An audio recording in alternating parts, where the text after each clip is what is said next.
direction. Has it equally moved in a negative direction in the sense of technology, the world moving at such a fast pace where never switching off, you could be lying in bed, being on your phone, still working.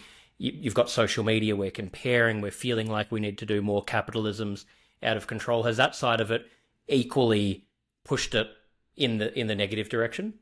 Well, I think that's it. What we're doing now is a reaction to that. So I think if I think about my daughter, who's a millennial, and she's watched her parents be 100% on, 100% of the time, available, phones, all of that, you know, I'm watching her say, no, I take my dog for a walk and I leave the phone at home. And, you know, whereas we were like, oh, what if someone needs to get hold of you? It's like, well, I'm walking the dog. Like, can they just not wait 15 minutes or so? And so I do think it's a bit of a reaction to that. I'm super curious around things like AI. So I actually wrote a book about AI. It's one of my books called the ChatGPT Revolution, and which is pretty much a primer for anyone that's not sure and wants to dip their toes into it. And I'm super curious to see, and I do discuss it in the book, if you use AI to make your life easier. So, for example, when you've been doing a podcast for a while, there was a time in the past where the processing and the production and the editing and all of that would have taken a period of time. But AI now means you can just literally click a button and boom, a lot of that stuff happens. And so what would have taken 2 hours might only now take 15 minutes. And I'm being pretty loose because I don't do a podcast, so I don't really know, but you get the idea. My question is, what are you going to do with that extra hour and a bit that you've just freed up? Is it just going to be subsumed back into you're just going to go do emails and work and whatever? Or do you go, while it's doing that for me, I'm going to go sit in the sunshine, have a cup of tea or coffee and hang out with my kids, or call a friend, or go for a walk the dog or whatever. And so I think we are at this really interesting place where probably for the first time ever, technology could give us more leisure time.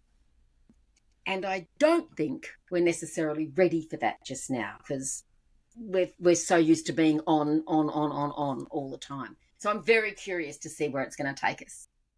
Yeah, it's interesting. And in the work that I do through, you know, when I'm speaking in companies, that's the experience I have as well, when it's almost like people haven't given themselves permission to just be still. And, you know, because even when it's not work, it'll be every minute filled with family time, dinner, trips, taking the kids to sporting events or whatever it is. Most of the people I talk to, they don't have a spare second for themselves, and they don't really remember what it's like to just sit and literally do nothing, let your mind wander, let whatever thoughts come up, and that becomes really confronting when you're not used to doing it. So I think you're right that we're not quite ready for that yet. No, and we've forgotten about the value of boredom. So I read another study a few weeks back about the hypothesis was the correlation between, you know, the rise of technology and its accessibility, the accessible technology, mental health, which I don't think there's any surprises there that there's a correlation between that, and our intolerance for boredom. And so the study looked at, you know, what does boredom really mean? And it's usually a feeling of restlessness that we have for not doing something. And these days we get a feeling of restlessness, we just reach for our phone and start doom scrolling, right? And how many of us have caught ourselves scrolling and not even reading anything, like literally scrolling and not even looking and reading, but we're just doing something, right? And it talked about boredom, the physiological reaction to that is usually a trigger to either physically do something differently or ask some deeper questions in our heads. And so because the moment we get restless or bored, we immediately pick up a device. We're not asking ourselves the questions like, why am I really here? Should I really be doing this? And is this, you know, meaning of life stuff? And this particular researcher suggested that's also contributing to the mental health issue, because we don't give ourselves the space and time to just explore even in our own heads.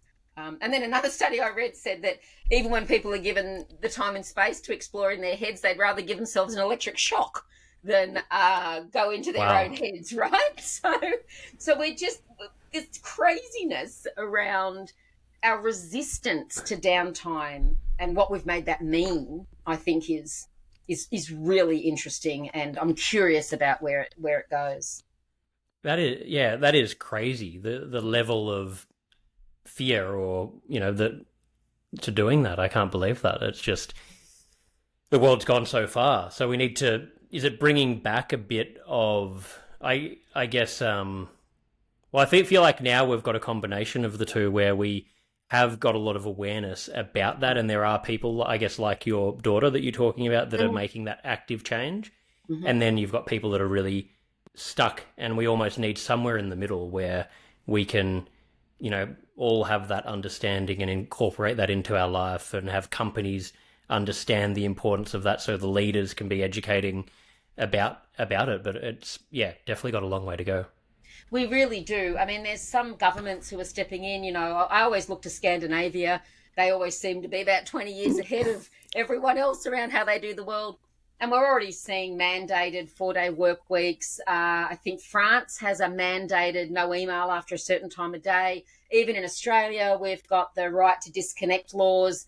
And so I think it feels a bit motherhoody sometimes that governments have to step in and do that kind of stuff. But clearly, left to our own devices, pardon the pun, we are just going to keep using our devices, right? And so I think we're starting to see that the negative impact on our mental and physical health of being constantly on, which is why we're starting to see some of these initiatives come about.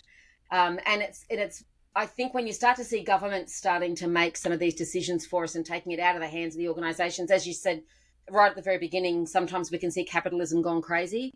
And it's like, no, sometimes we've got to stop and just say, we're still humans. My daughter has a phrase where she says, I go to work to earn a living. And so I see my job as a way to earn what I need to be able to live my life the way I want to live it. And I love that, right? Because I think we've, over the, It's healthy. over the 20, 30 years, we've lost a bit of sight of that.